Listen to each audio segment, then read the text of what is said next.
faune sauvage au Trarza. Le président de la République affirme lors de l'iftar avec le personnel sanitaire sa détermination à construire un système sanitaire intégré et loue les sacrifices du personnel médical.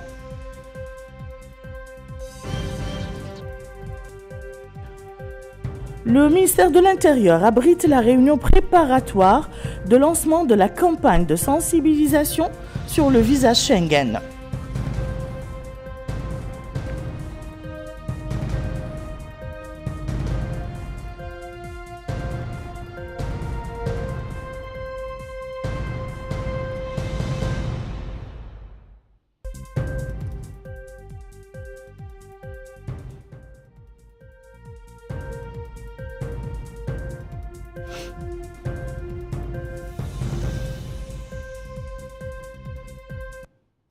Madame, Monsieur, bonsoir et bienvenue dans le journal. Le Conseil des ministres s'est réuni ce mercredi 26 mars 2025 sous la présidence de son Excellence le Président de la République, Monsieur Mohamed El Cheikh El Ghazouani. Le Conseil a examiné et adopté les projets de décret suivants. Projet de décret portant nomination du président du conseil d'administration de l'Agence nationale de la recherche scientifique et de l'innovation. Projet de décret portant concession provisoire d'un terrain dans la wilaya du Trarza, Muqata'a de Kermessain, au profit de la société Sahel. Projet de décret portant concession provisoire d'un terrain dans la wilaya du Trarza, Muqata'a de Kermessain, au profit de Delta Agri. Projet de décret portant concession provisoire d'un terrain à la wilaya du Trarza, Muqata'a de Mederdra, au profit de la société GPDA. L'attribution de ces 3 concessions provisoires à des opérateurs économiques dans le domaine agricole intervient en application des dispositions du décret numéro 080-2010 du 31 mars 2010 qui abroge et remplace le décret numéro 089-2000 du 17 juillet 2000 pris en application de l'ordonnance numéro 127-83 du 5 juin 1983 portant réorganisation foncière et domaniale. Ces attributions visent la stimulation de l'économie nationale à travers le développement et la modernisation du secteur agricole ainsi que la création des opportunités d'emploi, ce qui en définitive contribuera à la sécurité alimentaire par l'augmentation et la diversification de la production agricole. Projet de décret portant création d'une réserve naturelle de faune sauvage au Trarza. Le présent projet de décret a pour objet de créer une réserve naturelle de faune sauvage dans la wilaya du Trarza, dénommée Réserve naturelle de faune sauvage du Trarza, en application des dispositions de la loi numéro 2018-041 du 5 décembre 2018 relative à la chasse et à la gestion de la faune, notamment en son article 17. Cette réserve a pour objectif de réintroduire les espèces animales sauvages rares, notamment les espèces en voie de disparition, et de permettre la régénération des espèces, des écosystèmes et des habitants naturels de faune. La désignation de cette zone du territoire national comme réserve naturelle pour les animaux sauvages augmentera non seulement le taux de réalisation de nos objectifs de conservation, mais marquera également une nouvelle étape dans le respect de nos obligations internationales dans ce domaine.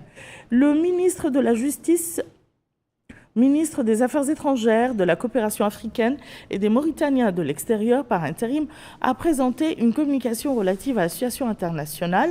Le ministre de l'Intérieur, de la promotion, de la décentralisation et du développement local a présenté une communication relative à la situation intérieure.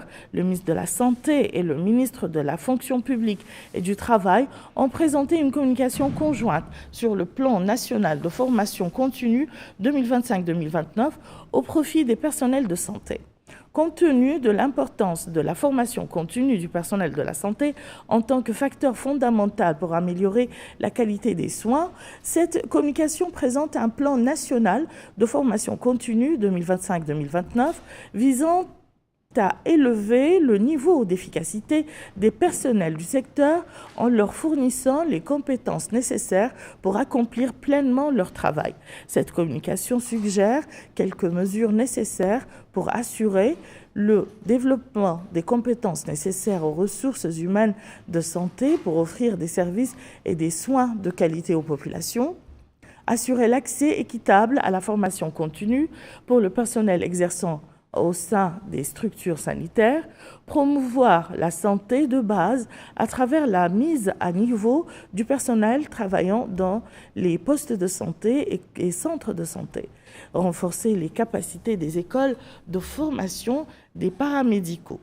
Cette nouvelle planification met l'accent sur le personnel infirmier car il constitue le groupe le plus important, 71%, et se trouve la plupart du temps auprès des patients, en particulier dans les zones éloignées et isolées.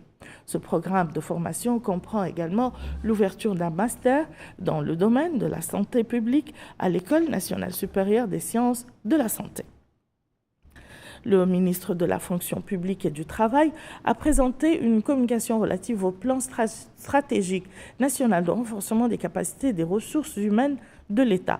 La présente communication vise essentiellement à présenter le contexte actuel de la formation continue du personnel de l'État, rappeler son cadre juridique, faire son état des lieux, analyser ses faiblesses et faire des propositions pour assurer une meilleure prise en charge de cette problématique. Pour atteindre cet objectif, un plan stratégique sera élaboré et mis en œuvre pour renforcer les capacités des ressources humaines de l'État. Ce plan comprend une vision globale de la gestion des compétences au sein de l'administration publique à travers la mise en place d'un dispositif institutionnel pour le pilotage et la coordination de la formation continue des agents publics, la révision du cadre législatif et réglementaire de la formation continue, la validation et la mise en œuvre du plan stratégique, la clarification et le renforcement des clauses relatives à la formation professionnelle continue des travailleurs prévues dans la Convention collective générale du travail. Le ministère de l'Élevage le ministre de l'élevage a présenté une communication relative aux résultats du recensement général de l'élevage. Cette communication présente les résultats du premier recensement général de l'élevage organisé par notre pays cette année 2024 après son approbation par les comités régionaux de recensement et le comité national de pilotage. Cette grande opération de collecte de données s'est effectuée en deux grandes étapes. Dénombrement du cheptel sédentaire et transhumant présent sur le territoire national en juillet 2024. Dénombrement du cheptel mobile transhumant de retour du Sénégal et du Mali à partir du 25 juillet 2024 pendant une durée de 2 mois. L'analyse des résultats du recensement de l'élevage fait ressortir le nombre total des principales espèces bovins, chameaux, ovins et caprins sur le territoire national est de 29 339 913 têtes. Pour les bovins, les résultats indiquent 6 147 368 têtes. Pour les camelins, les résultats indiquent 2 277 têtes. Les chiffres enregistrés pour les petits ruminants sont les suivants: 13 915 459 ovins et 7 275 809 caprins, un total de 21 191 268. Selon les résultats de ce recensement, la wilaya du Houd Charqi occupe la première place en termes de nombre de cheptels recensés lors de cette opération, représentant 33% du nombre total, suivi par la wilaya du Houd al-Gharbi avec 13% et le reste des wilayas pastorales, Trarza 12%, Asaba et Brakna 11%, Gizimara 7% respectivement du nombre total du cheptel recensé. Enfin, le Conseil a pris les mesures individuelles suivantes. Ministère de l'Enseignement supérieur et de la Recherche scientifique, établissement public. Faculté des lettres et sciences humaines, doyen, Dr Mohamed Wael Beban, précédemment directeur des études de l'Institut supérieur professionnel des langues, de la traduction et de l'interprétariat. Faculté des sciences juridiques et politiques, doyen, Dr Mohamed Ma'tallah, précédemment coordinateur de master à la même faculté. Faculté des sciences économiques et de gestion, doyen, Dr Mohamed Abdallahi Arafa, précédemment chef du département des méthodes quantitatives en statistique de la même faculté. Faculté des sciences et techniques, doyen, Dr Yahoub Jagana, précédemment vice-doyen de la même faculté. Faculté des médecines, de pharmacie et d'odontostomatologie, doyen Dr Yahoub Mohamed Saghir, professeur à la même faculté, précédemment chef de service des urgences de chirurgie pédiatrique. Centre national des œuvres universitaires, directeur adjoint Mami Diop, précédemment secrétaire général de l'Institut supérieur de comptabilité et d'administration des entreprises. Ministère de la fonction publique et du travail, cabinet du ministre, conseiller chargé de suivi et d'évaluation, Mohamed Abdallah Isqaïr, titulaire d'un master en relations économiques internationales. Inspection générale, inspecteur Mohamed Val Sidi Mohamed Bey, titulaire d'un master 2 en droit privé, précédemment chef service suivi et évaluation.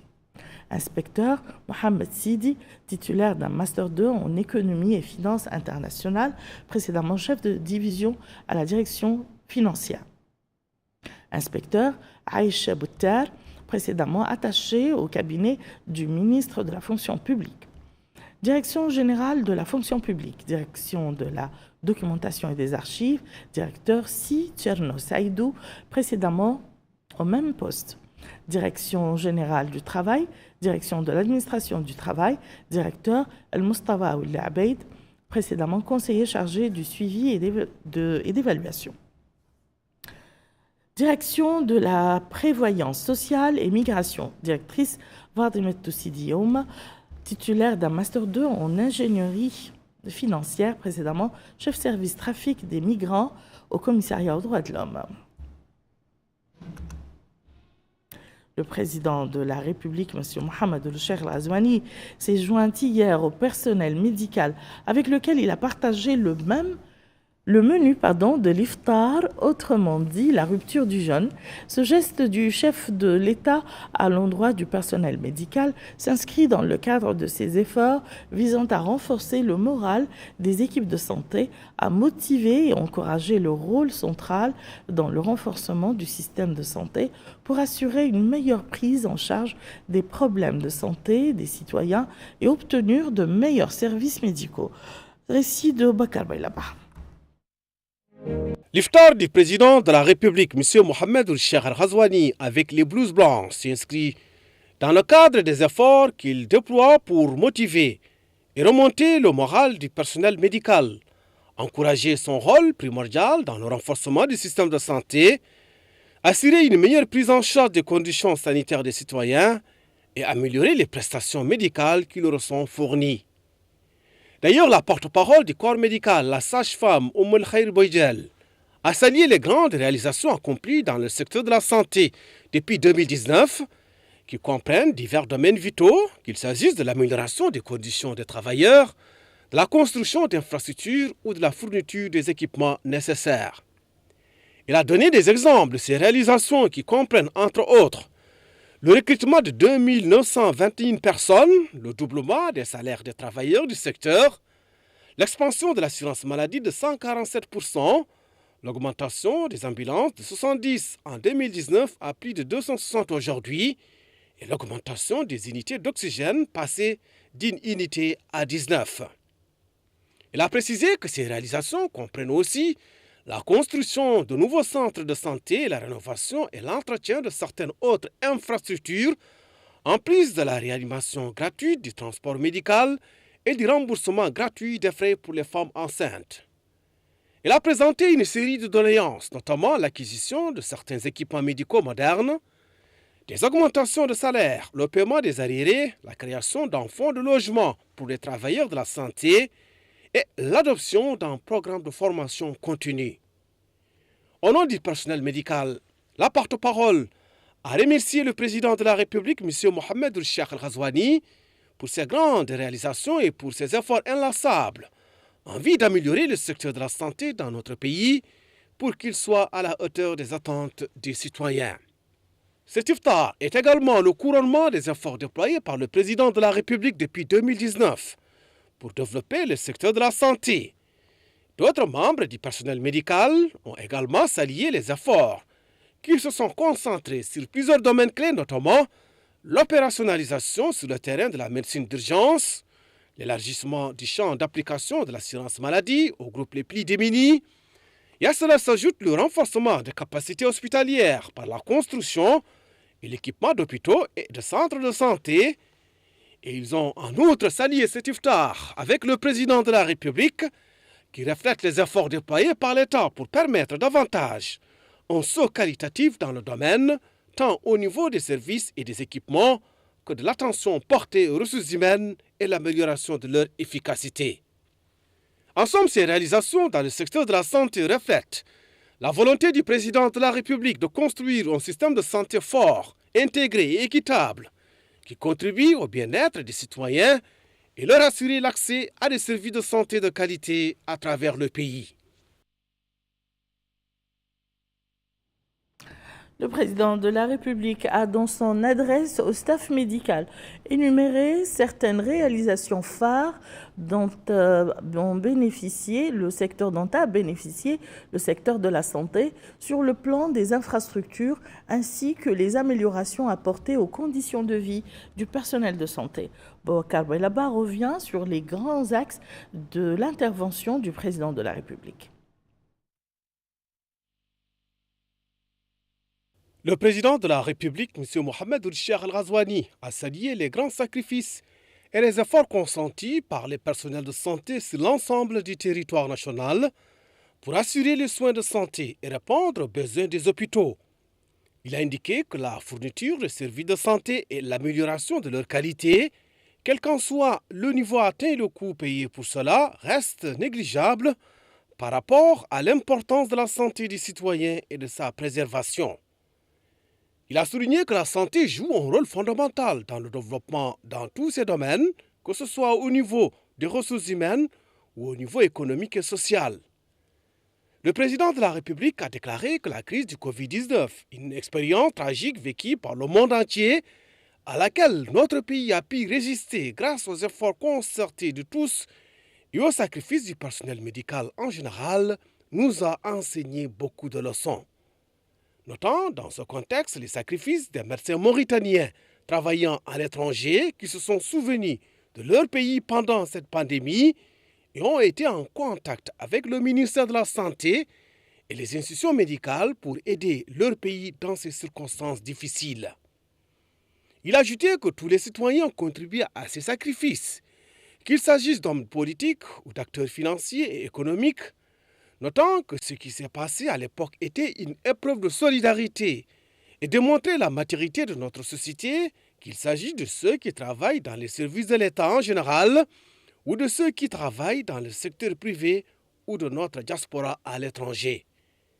Dans ce contexte, il a rappelé les conditions difficiles vécues par le personnel médical national qui a été exposé à de nombreux dangers, mais qui a travaillé avec abnégation, se souvenant de ses serments et adhérant à l'esprit noble de son honorable profession qui l'amène à se soucier davantage du patient que de lui-même.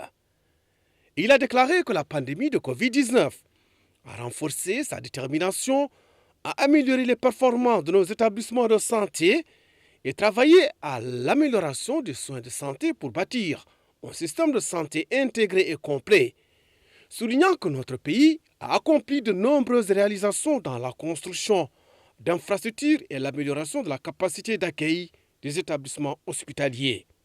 Le président de la République a noté que la capacité des établissements hospitaliers a augmenté de 560 lits, dont 150 à l'hôpital d'Atar, 150 à l'hôpital de Sélibabi, 140 dans le cadre de l'expansion de l'hôpital national, notant que 240 lits seront bientôt ajoutés avec l'achèvement de la construction des hôpitaux de Tigjija, Ayoun et Aleg.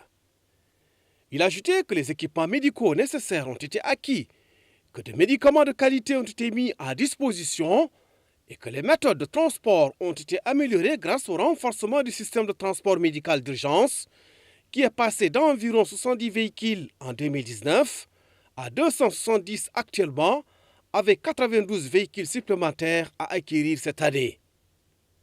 Il a déclaré que parmi les réalisations importantes dans le secteur de la santé, il y a la facilitation de l'accès aux services de santé pour les citoyens à faible revenu à travers l'expansion de l'assurance maladie d'une manière très importante qui a permis l'ajout de centaines de milliers de citoyens dont la majorité ici des couches vulnérables.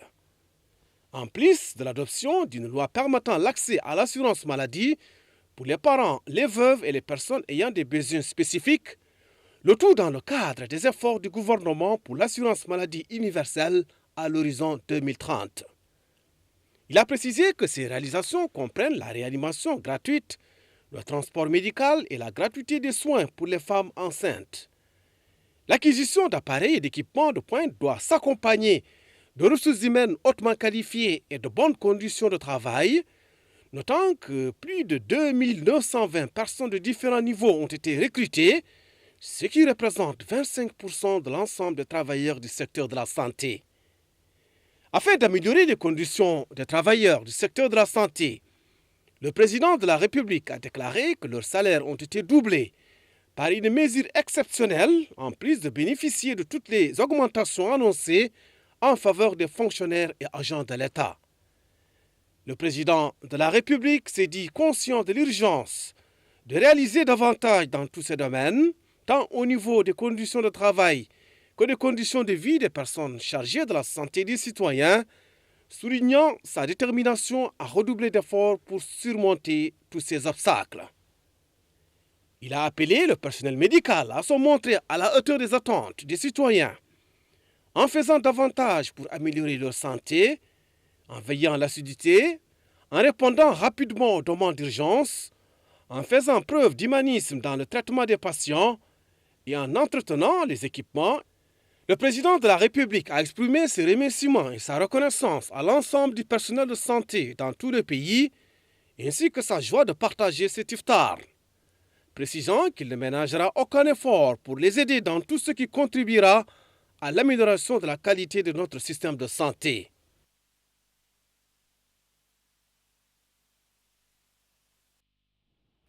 Retour sur les résultats du Conseil des ministres à travers les commentaires du ministre de la Culture, des Arts, de la Communication et des Relations avec le Parlement, porte-parole du gouvernement, et ses collègues de la santé, de la fonction publique et du travail et de l'élevage. Lors du point de presse du gouvernement, M. Hussein Medou a confirmé que le ministère de l'Environnement et du Développement durable a rejeté une demande d'ouverture d'une usine de recyclage d'huile à Tojounine, laquelle usine a précédemment été fermée pour non-respect des normes environnementales et sanitaires. Le ministre de la Santé, Abdoulaye Lodi, a lui commenté la communication relative au plan national de formation continue 2025-2029 pour le personnel de santé, précisant que ce communiqué cible le personnel infirmier et bénéficiera à 7500 agents qui suivront une formation allant de 5 à 30 jours selon le type de formation. De son côté, le ministre de la Fonction publique et du Travail, Mohamed Ould Souaidat, a indiqué que la déclaration relative au plan stratégique de renforcement des capacités des ressources humaines de l'État met l'accent sur la formation continue et la révision du cadre législatif de la formation continue dans le but de corriger les lacunes intérieures dans ce domaine. Enfin, le ministre de l'Élevage, Mokhtar Ould Ghagui, a indiqué que la communication relative aux résultats du recensement général du cheptel mentionne l'augmentation des bovins d'environ 4 millions par rapport aux estimations précédentes, en plus d'une augmentation significative du nombre de chameaux qui s'élève à 27%. Il a ajouté que le recensement a montré une baisse de 20% du nombre de moutons par rapport aux estimations précédentes. Nous reviendrons bien sûr plus en détail sur ce point de presse dans nos prochaines éditions. Je vous le disais en titre, le ministère de l'Intérieur, de la Promotion, de la Décentralisation et du Développement local s'apprête à lancer une vaste campagne de sensibilisation sur le visa d'entrée dans les États membres de l'Union européenne ou visa Schengen. Dans cette perspective, le secrétaire général du département, Abdelrahman Ould El Hassan, a présidé aujourd'hui au siège du ministère la réunion préparatoire de lancement de cette campagne qui vise à augmenter le niveau d'octroi de visa de l'Union européenne Schengen aux citoyens mauritaniens, y compris les employés, les étudiants, les chercheurs, les demandeurs de soins médicaux, les hommes d'affaires, les professionnels des médias, les militants de la société civile et les touristes. Lors de la réunion, le bureau de recherche en charge de la campagne a présenté un plan d'action détaillé basé sur un plan progressif pour soutenir la campagne. La réunion a également inclus un échange de vues et une discussion approfondie du plan d'action proposé. La commune de Tafraghzen a procédé ce jour au lancement de la première édition du concours Prix du maire pour la mémorisation du Saint-Coran, avec la participation d'une 60aine de participants parmi les élèves des Mahadras de la municipalité. Le maire a indiqué que ce concours sera une tradition annuelle pendant le mois de Ramadan et a noté que les lauréats seront honorés le vendredi soir. Le point avec Amina Takan. Commune de Tafraghzen, Taleb Ould Mahjoub a supervisé le lancement de la première édition du concours ramadanesque de mémorisation et de récitation du Saint-Coran. Sur place, il a déclaré que le concours de mémorisation et de récitation du Saint-Coran organisé dans les 2 derniers jours du mois béni du Ramadan est considéré comme l'un des concours les plus importants, surtout en ce mois sacré au cours duquel les œuvres caritatives doivent être multipliées. Il a indiqué que la commune de Tafraghzen, en collaboration avec les directions concerné ne ménagera aucun effort pour apporter soutien et assistance aux récitateurs du Saint-Coran, indiquant que l'accent sera mis sur la récitation du Saint-Coran. Lui succédant, l'un des membres du jury a salué l'organisation par la commune de Tafraghzen de ce concours qui comprend plusieurs catégories, notamment la mémorisation du Coran, le tajwid, la mémorisation de 30 sections, 15 et 12 sections, en plus d'une section spéciale pour les jeunes. Il est à noter que plusieurs autres intervenants ont pris la parole. Ils ont tous mis l'accent sur l'importance de cette compétition qui devra se poursuivre même après le mois béni du Ramadan, compte tenu de son importance dans l'éducation des générations futures à mémoriser les sciences originelles. Et voilà qui met fin à cette édition. Je vous en rappelle les principales informations. Le Conseil des ministres tient sa réunion hebdomadaire, sanctionnée par l'adoption d'un projet de décret relatif à la création d'une réserve naturelle faune sauvage au Trarza. Le président de la République affirme lors de l'iftar avec le personnel sanitaire sa détermination à construire un système sanitaire intégré et loue les sacrifices du personnel médical.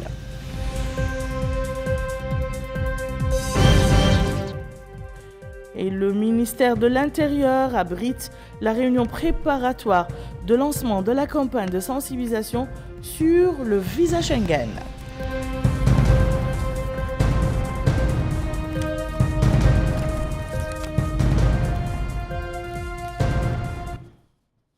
Merci, Madame, Monsieur, de nous avoir suivis. À très bientôt, Inch'Allah.